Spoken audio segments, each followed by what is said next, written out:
ఉందండి. అండ్ ఇది మనం సైకాలజీ నుండి బిట్స్ చూద్దాము. ఫస్ట్ క్వశ్చన్ అండి. చామ్స్కీ ప్రకారం ఒక వ్యక్తి తన భాష యొక్క నియమాలను అర్థం చేసుకునే ప్రక్రియ. చేతన, నేర్చుకున్న మరియు పరిసరాల సంబంధమైనది, ఉద్దేశపూర్వక, బలవంతం మరియు ప్రేరేపించబడినది, అచేతన, సహజమైన మరియు నాడీ సంబంధితమైనది, ప్రమాదవశాత్తు నిబంధిత మరియు సామాజికమైనది. ఆన్సర్ వచ్చేసి థర్డ్ వన్ అండి. అచేతన, సహజమైన మరియు నాడీ సంబంధమైనది.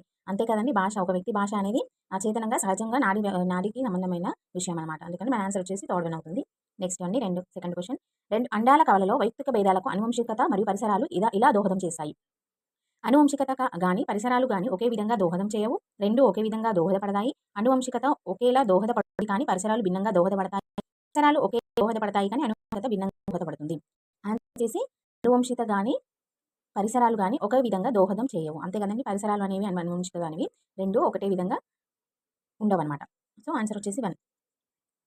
వీరి ప్రకారం అభ్యసన ప్రక్రియలో పరిస్థితిని మొత్తంగా గ్రహించడం జరుగుతుంది.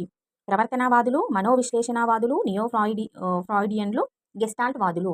ఆన్సర్ వచ్చేసి వీరి ప్రకారం అభ్యసన ప్రక్రియలో పరిస్థితి మొత్తంగా గ్రహించడం జరుగుతుంది. గెస్టాల్ట్ వాదులు. కింది వాటిలో ప్రాజెక్ట్ ఆధారిత అభ్యసన లక్షణం కానిది. క్రియాశీలమైనది, సాంప్రదాయమైనది, అనుభవపూర్వకమైనది, విచారణ ఆధారితమైనది. ఆన్సర్ వచ్చేసి సాంప్రదాయమైనది. ప్రవర్తనలో మార్పు అనేది దీని నిర్వచనంలో ప్రధానమైన అంశం. మూర్తిమత్వం, సహజ సామర్థ్యం, అభ్యసనం, అభిరుచి. ఆన్సర్ వచ్చేసి 3 అండి, అభ్యసనం.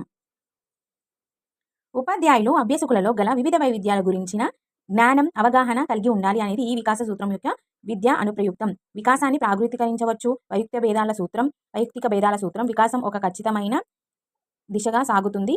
వికాసం సాధారణ నుండి నిర్దిష్ట దిశగా సాగుతుంది.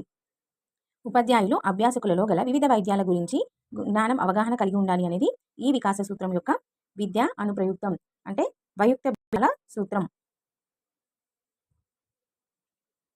ఎరిక్సన్ ప్రకారం శ్రమశీలత వర్సెస్ న్యూన్యత అనే మనోసాంఘిక సంఘర్షణ ఈ వికాస దశకు చెందింది. ఉత్తర బాల్య దశ, నవజాత, కౌమార, శైశవ.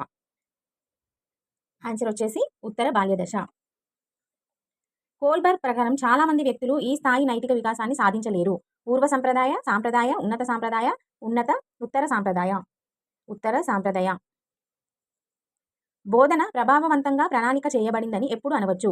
కనీసం 50% విద్యార్థుల అవసరాలు లక్ష్యంగా పెట్టుకున్నప్పుడు, పాఠ్యపుస్తకాన్ని మాత్రమే ఉపయోగించుటకు ఆచరించినప్పుడు, పాఠం పూర్తయిన తర్వాత లక్ష్యాలను రూపొందించినప్పుడు, తరగతి విద్యార్థుల బోధన ప్రక్రియలో నిమగ్నమై ఉన్నప్పుడు. బోధన ప్రభావవంతంగా ప్రణాళిక చేయబడిందని ఎప్పుడు అనవచ్చు అంటే తరగతిలోని విద్యార్థులందరూ బోధనా ప్రక్రియలో నిమగ్నమై ఉన్నప్పుడు. 4. కింది ఉదాహరణల నుండి పిల్లల ప్రవర్తన సమస్యగా పరిగణించబడని దాన్ని గుర్తించండి. సంతోష్ 3వ తరగతి విద్యార్థి. అతను